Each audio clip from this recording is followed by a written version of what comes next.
Patrimoine. Salut sur vous.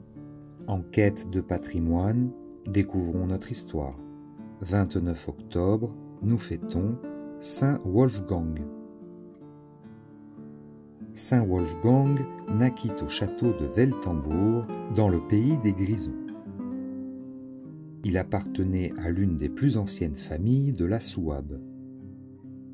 Il fit ses études dans le monastère d'Augy, Reichenau, qui était une pépinière d'évêques, et approfondit les saintes lettres à Würzburg. Appelé à Trèves par son ami, Henri, évêque de cette ville, il ne voulut d'autre fonction que celle d'instruire gratuitement la jeunesse. Nommé malgré sa résistance curé doyen, il réforma les clercs dont il était chargé, les fit vivre en communauté comme des religieux. Pour lui, aspirant à la vie monastique, il renonça bientôt au monde et entra à l'abbaye de Saint-Ménrade, où il reçut le sacerdoce. Brûlant de ferveur, il résolut de se vouer à l'apostolat. Il alla annoncer l'Évangile dans les pays où il restait des vestiges du paganisme. Il parcourut, avec quelques collaborateurs, la Bohême et les deux Pannonies. Il convertit entre autres idolâtres 5000 Hongrois. Élu évêque de Ratisbonne, il ranima le zèle de son clergé et rétablit parmi les religieuses chanoinesses l'observance et la ferveur primitive.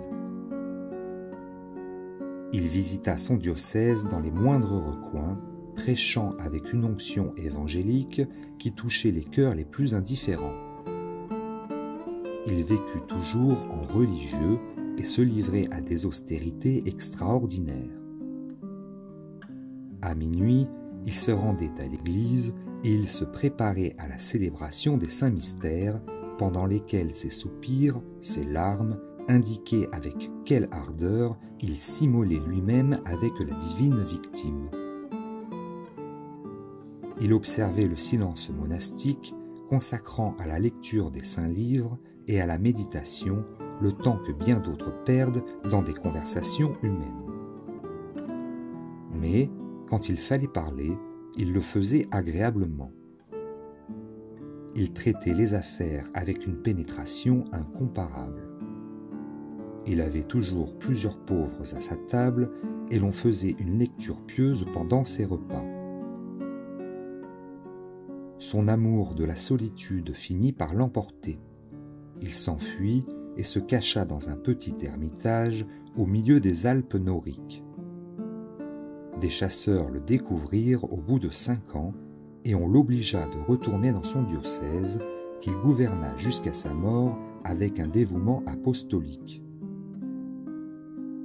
Il s'endormit doucement dans le Seigneur le 31 octobre 994. Il fut canonisé par Léon IX.